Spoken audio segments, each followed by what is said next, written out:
Hello friends, नमस्ते। मेरा नाम है चारू चौधरी। आज हम जिस टॉपिक पे बात करेंगे वो है इमोशनल इंटेलिजेंस।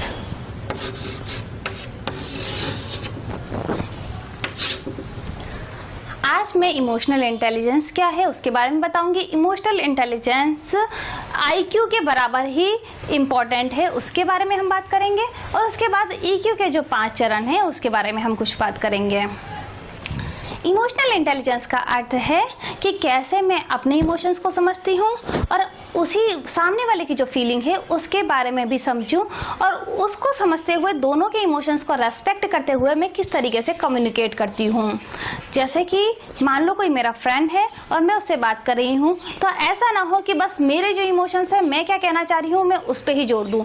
सेम सामने वाला क्या कहना चाह रहा है, वो क्या चाह रहा है, क्या सोच रहा है, दोनों के इमोशंस को फील करते हुए उसके बाद में अपनी एक कोई बात कहूँ, ताकि ना सामने वाले को हर्ट भी ना हो और मैं क्या कहना चाह रही हूँ वो बात भी रखूँ, और सामने वाला क्या कह रहा है उसको भी मैं अच्छे से सुनूँ।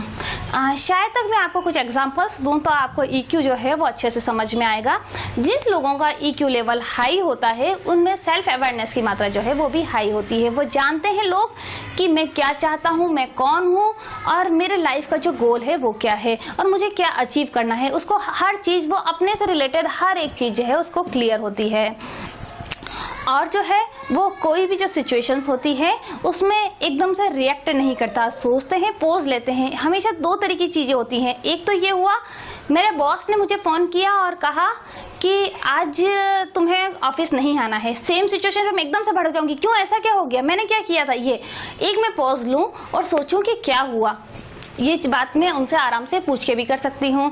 तो वो जो लोग हैं जिनका ईक्यू लेवल हाई होता है वो सोच समझ के रिएक्ट करते हैं, ना कि एकदम से थोड़ी सी बात सुनने को मिली और रिएक्शन दे दिया। वो पूरी बात समझते हैं और उसके बाद अपना रिएक्शन देते हैं। और जिन लोगों का ईक्यू लेवल हाई होता है उनमें जो एम्पैथी है वो भी उसकी मात्रा भी हाई होती है। वो बंदे एम्पैथेटिक होते हैं। एम्पैथी का मतलब होता है putting your foot in someone else shoes. वो अपने आप को दूसरों की जगह रख के सोचते हैं कि अगर मैं उसकी जगह होती या होता तो क्या रिएक्ट करता। तो जिन लोगों का इमोशनल इंटेलिजेंस जो है उनमें हाई होती है वो हमेशा अपने इमोशंस के बारे में तो सोचते ही हैं, परंतु सामने वाले के इमोशंस के बारे में भी सोचते हैं। और जिन लोगों का ईक्यू लेवल हाई होता है वो सेल्फ कंट्रोल्ड होते हैं। उन्हें पता होता है कहाँ रिएक्ट करना है। कभी कभी ये होता है कि जिन लोगों का ईक्यू लेवल लो होता है वो अचानक से रिएक्ट कर देते हैं। कोई भी सिचुएशंस होती है उन पे और वो कहते हैं कि मुझे नहीं पता कि ऐसा क्यों हो रहा है, मेरा आज मूड ऑफ है पर पता नहीं क्यों ऑफ है। परंतु जिन लोगों का ईक्यू लेवल हाई होता है उन्हें पता होता है कि आज अगर मुझे अच्छा नहीं लग रहा है तो क्यों नहीं लग रहा है और उस अच्छे नहीं लगने को मैं कैसा अच्छा लगाऊं। तो वो अपना जो मूड है वो मूड के ऊपर नहीं चलते हैं। वो उन पे अपना सेल्फ कंट्रोल होता है। अपने सारे इमोशंस पे, अगर वो खुश हैं, दुखी हैं, वो सब उन पे उनका कंट्रोल होता है। और उनकी सोशल प्रेजेंस भी रहती है। कोई फंक्शन हो, कोई सुख का टाइम हो या दुख का, सोसाइटी हो या अपना जो कम्युनिटी है उसमें वो हमेशा प्रेजेंट रहते हैं। उनको लोगों के साथ घुलना मिलना अच्छा लगता है। और सेम चीज़ें अगर हम लो ईक्यू की बात करें, जिन लोगों का ईक्यू लेवल लो है वो उनमें ईगो की मात्रा बहुत ज़्यादा होती है। उनको ऐसा लगता है मैंने ये बात कही तो मेरी बात रखनी चाहिए, मैं सही हूँ या गलत हूँ ये नहीं, परंतु मैंने ये कहा था तो मेरी बात तो माननी ही चाहिए। तो जिन लोगों का ईक्यू लेवल लो होता है वो उनमें ईगो की मात्रा बहुत ज़्यादा होती है। बहुत एटीट्यूड होता है उनमें कि भाई सब जने मुझे देखें, अगर मुझे नहीं देख रहे तो मुझे वहाँ जाने से मतलब नहीं है। या फिर कभी आपने देखा होगा कुछ लोग होते हैं बहुत नाटक करके किसी फंक्शन में जाते हैं। हमारे कुछ 4-5 फ्रेंड्स होंगे, उनमें से एक फ्रेंड होगा उसको बहुत कहना पड़ेगा, वो जाएगा जरूर परंतु उसको 6-7 बार कहना पड़ेगा कि प्लीज़ चल लो, प्लीज़ चल लो। तो उसको लगता है कि हाँ अब जो है मेरी कुछ अच्छे से कदर हो रही है तब मैं जाऊं। तो उनका जो ईक्यू लेवल है वो लो होता है और वो कभी सामने वाले के सिचुएशंस में अपने आप को रख के नहीं सोचते।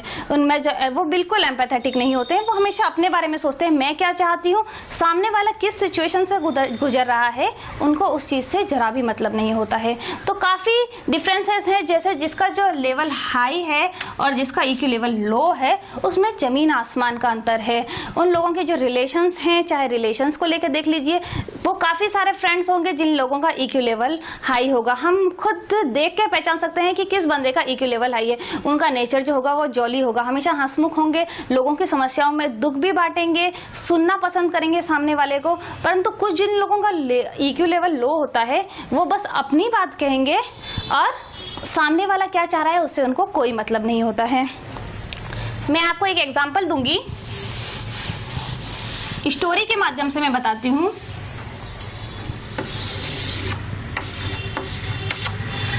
ये है मिस मैरी कि मेरे कॉलेज में लेक्चरर हैं और मैं अपने कॉलेज की हेड हूँ।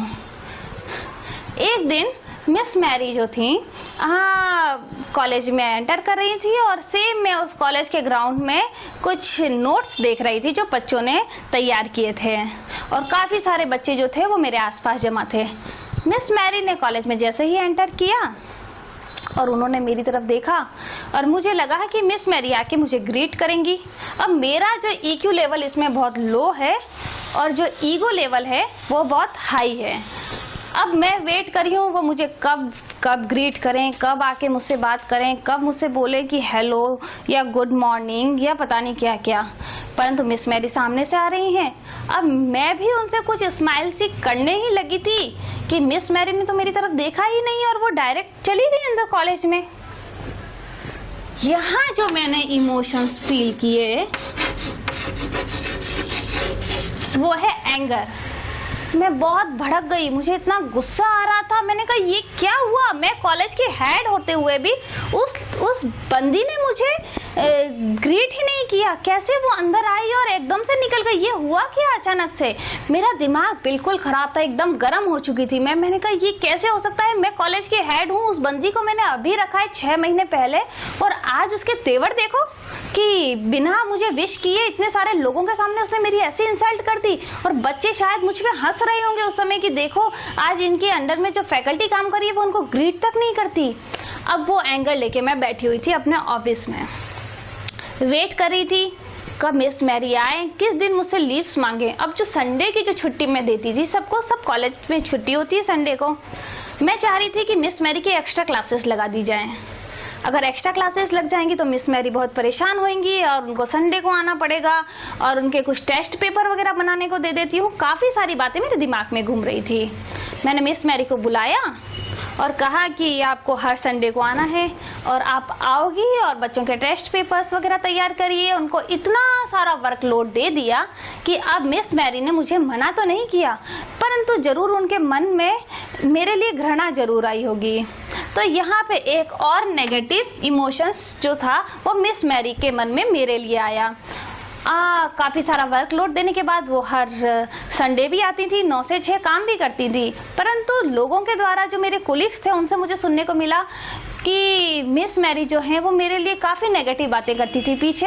और उनके साथ साथ में जो वो नेगेटिविटी का जो लोग थे, जितने भी नेगेटिव लोग थे, वो उनका जो दायरा था वो बढ़ता जा रहा था मेरे खिलाफ। तो एक नेगेटिव एनवायरनमेंट मैंने क्रिएट किया अपने ही कॉलेज में। उसका नतीजा ये रहा कि कॉलेज में बच्चों की संख्या जो थी वो दिन प्रतिदिन घटती जा रही थी। इस बात से मैं और ज़्यादा परेशान थी और जो मेरे दिन थे जो खुशी खुशी बीत रहे थे वो नेगेटिव से निकलते जा रहे थे। मैं दुखी थी, परेशान थी और जितने भी जो नेगेटिव इमोशंस थे वो मैंने फील किए। अभी सेम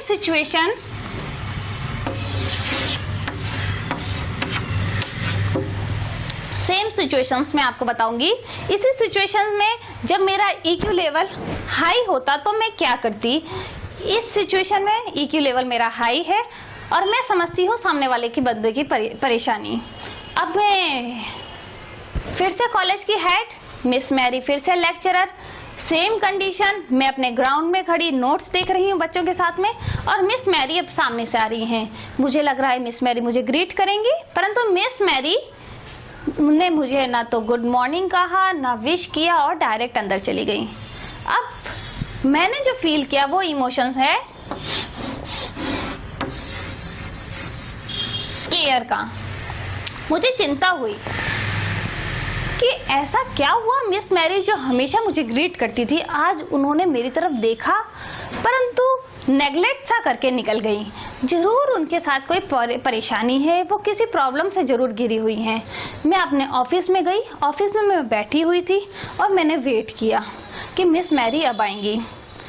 मिस मैरी को कॉल किया। मिस मैरी ऑफिस में आई और मैंने उनसे कहा कि मिस मैरी, मुझे आपसे, मेरे को बहुत चिंता हो रही है। सुबह जो आपने हालांकि मुझसे कुछ कहा नहीं, परंतु आपके जो बिहेवियर है यह आपको देख के, मुझे आपके जेस्चर्स पोस्चर देख के मुझे ऐसा फील हुआ कि आपको कुछ परेशानी है।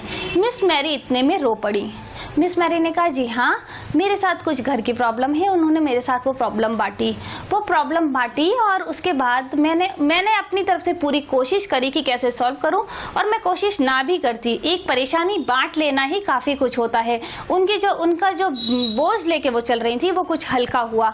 उसके बाद उनके और मेरे रिलेशंस जो थे, जो एकदम सो थे, वो इतने अच्छे हो गए कि आज मिस मैरी को जब मैं कहती हूँ कि कुछ काम है तो वो संडे को खुद ब खुद रुकना पसंद करती हैं, और वो जो काम है वो 9 से 6 की नौकरी नहीं करती हैं। वो देखती है मैं कैसे अपना बेस्ट इन बच्चों को दूँ, क्योंकि उनके रिलेशंस जो हैं वो अपने हेड के साथ अच्छे हैं, अपने कुलीग्स के साथ, और वो काफ़ी खुश हैं। अभी अपने जितने भी कुलीग्स हैं उनका काम इतने अच्छे से देखते हुए मेरे कॉलेज में बच्चों की संख्या भी बढ़ती जा रही है, और जो मैं इमोशंस जो फील करती हूँ वो हमेशा हैप्पीनेस के, या फिर मेरे जो सारे पॉजिटिव जो इमोशंस हैं उनको मैंने फील किया।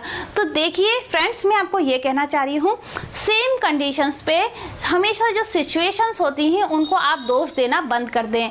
हम जो रिएक्ट करते हैं, हम जो एक्शन करते हैं, वो बहुत ही मेजर इम्पॉर्टेंट होते हैं, क्योंकि हम जो रिएक्ट कर रहे हैं उसी के आधार पे जो नेक्स्ट सिचुएशंस हैं वो बनती है। मान ली कोई सिचुएशन आ गई, हम घबरा जाते हैं या फिर हम उनको ढंग से हैंडल नहीं कर पाते हैं, तब जाके जो इमोशंस हैं वो नेगेटिव होते हैं। अतः अगर परेशान हैं तो उसका रीज़न हम खुद हैं। हम अगर अच्छे से रिएक्ट करते हैं, अगर हम सही समय पे सही डिसीजन लेते हैं, सही रिएक्ट करते हैं, तब जाके अगर हम कहते हैं कि हम खुश रह सकते हैं, या फिर हमारे जो इमोशंस हैं उनको हम अच्छे से मैनेज कर सकते हैं, सामने वाले को इमोशंस को समझ सकते हैं, और एक रेस्पेक्ट वाली जो बात है हम तब पा सकते हैं। सेम गुस्सा होना एक इजी नहीं, या फिर हम एंग्री होना जो है वो एक कोई गलत बात नहीं है। किसी सिचुएशंस पे हमें गुस्सा होना पड़ता है, परंतु गुस्सा सही, angry to the right person at a right degree at a right time is the most important thing. अब मैं आपको एक स्टोरी सुनाऊंगी जिससे आपको ये पता लगेगा कि हम जो लोग हैं सिचुएशंस को दोष देते हैं, ना कि खुद को। किस तरीके से हम सिचुएशंस को दोष देने के बाद खुद बहुत अच्छे से फ्री हो जाते हैं कि भाई हमारी तो कोई गलती नहीं है, ये ऐसी प्रॉब्लम आई और प्रॉब्लम जो है जो देता है उसकी प्रॉब्लम है, जबकि हम तो बहुत ही साधु संत हैं, जबकि ऐसी सिचुएशंस नहीं होती हैं। एक बार की बात है, किटी पार्टीज जो लेडीज़ में बहुत फेमस है, और आजकल तो हर एक बंदा जानता है किटी पार्टीज क्या होती हैं। 5-6 लेडीज़ बैठी हुई थी, इवन मोर देन 5-6, पूरा रूम भरा हुआ था लेडीज़ से, और सब जने बातें करी थी, गपशप। आप तो जानते ही हैं लेडीज़ की आदत, कोई एक लेडी को पकड़ लिया या फिर ज्वेलरी या कुछ ना कुछ टॉपिक पे लगी हुई थी। कुछ बात चल रही है, कभी कुछ बात चल रही है, और साथ में स्नैक्स, कोई छोले खा रहा है, कोई भटूरे, कोई पाव भाजी, कोई पानी पूरी, कहीं चाट, सब बड़े मज़े से खाए जा रही हैं। तभी कोई एक स्टोरी अपने घर की बात बता रही है कि भाई मेरी सास ने ये किया वो किया, उसमें लगी हुई है। तभी अचानक से एक कॉकरोच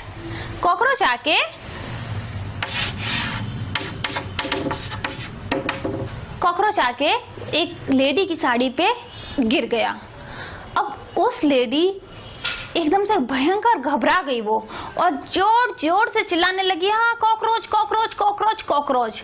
पास वाली लेडीज थी वो तो सुनते ही डर गई। एकदम से सारी लेडीज खड़ी हो गई और घबरा रही थी। रूम छोटा था, पैक था, एसी चल रहा था, इसलिए रूम के जो थे वो लॉक लगे हुए थे। घबराहट में कोई गेट नहीं खोल पा रही थी। तभी उस लेडी ने काफ़ी हिलने के बाद में वो जो अपनी साड़ी थी उसको ऐसे झटका और सामने वाली लेडी के ऊपर वो कॉकरोच गिर गया। अब जो पहले वाली लेडी जिस तरीके से कॉकरोच कॉकरोच चिल्ला रही थी, दूसरी लेडी और भी ज़्यादा जोर से चिल्लाने लगी, कॉकरोच कॉकरोच कॉकरोच। अब सारी लेडीज जो थी वो घबराने लग गई, बहुत जोर से चिल्ला रही थी, और रूम छोटा, इतनी सारी लेडीज, वो कॉकरोच किसी ना किसी के ऊपर गिरता, कभी किसी के ऊपर गिरता, और सारी लेडीज वहाँ पे चिल्लाई जा रही थी। अब वहाँ एक वेटर खड़ा था सर्व करने के लिए उनको सारे स्नैक्स वगैरह। उसने देखा ये इतने सारे कॉकरोच के लिए इतनी लेडीज चिल्ला रही हैं, ऐसी तो इसमें कोई बात नहीं। वो पास में आया, उसने कॉकरोच उठाया और बाहर फेंक दिया। अब फ्रेंड्स मैं आपसे ये पूछना चाहती हूँ, प्रॉब्लम क्या वो कॉकरोच थी? नहीं, प्रॉब्लम जो थी वो कॉकरोच नहीं थी। प्रॉब्लम जो थी वो सिचुएशंस को हैंडल करने की उन लेडीज में कैपेसिटी नहीं थी।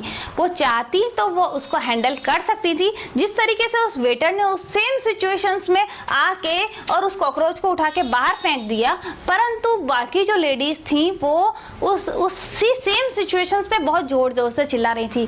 तो फ्रेंड्स मैं आपसे बस इतना सा कहना चाहती हूँ कि जिस तरीके से हम रिएक्ट कर देते हैं किसी बात को लेके, छोटी छोटी बातों को, कभी हम ऑफिस में होता है कि भाई उनको बॉस ने इतना सारा काम दे दिया, जबकि बात ये होती है कि हम उस सिचुएशन को हैंडल नहीं कर पाते, परंतु ईगो के कारण हम ये बात मानते नहीं है कि हम ये सिचुएशन को हैंडल नहीं कर पा रहे, क्योंकि हम तो सर्वे सर्वा हैं, हम भगवान के समान हैं, ये मान के बैठे हुए हैं कि हमें हर एक हम हर एक सिचुएशन हैंडल कर सकते हैं, परंतु प्रॉब्लम इतनी बड़ी होती है कि वो हैंडल नहीं हो पाती है, जबकि ऐसा नहीं है। अगर हम कैपेबल नहीं है उस सिचुएशन को हैंडल करने के लिए, तो इसका मतलब ये है कि हमें मानना चाहिए कि हमारा जो EQ लेवल है वो लो है। हम समझ नहीं पा रहे हैं खुद को कि हम इस कंडीशन को क्यों नहीं हैंडल कर पा रहे हैं। तो फ्रेंड्स आई थिंक आप EQ को बहुत अच्छे से समझ चुके होंगे। अब हम नेक्स्ट टॉपिक में हम बात करेंगे EQ के जो 5 लेवल हैं, self motivation, self awareness, relationship management, empathy,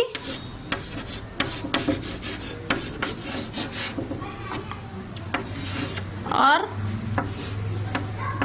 self management. इसके बारे में हम बात करेंगे। Thank you very much.